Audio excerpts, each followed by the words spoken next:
عصب هغه یې څه به وکړو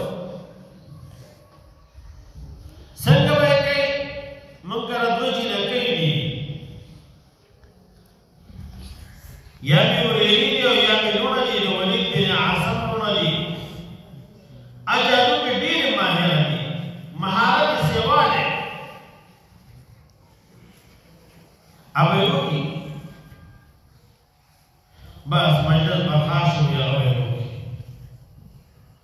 नबी बिन आसम में अगर दो जिनको तकीना सुई नबी अलैहिस्सलाम ने जरूर को वाणी वे हो वैसे का बकाय वे नबी अलैहिस्सलाम दा बदन सही सा बका वे बका او یو هغه شی پکار دی کوم چې نبی علیه السلام استعمال کړی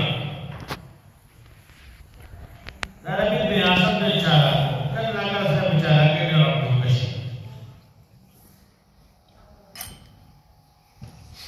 دیره نبی علیه السلام یو خالی مواد وی بیمار د نبی علیه السلام یو اختراع د برکت د پاره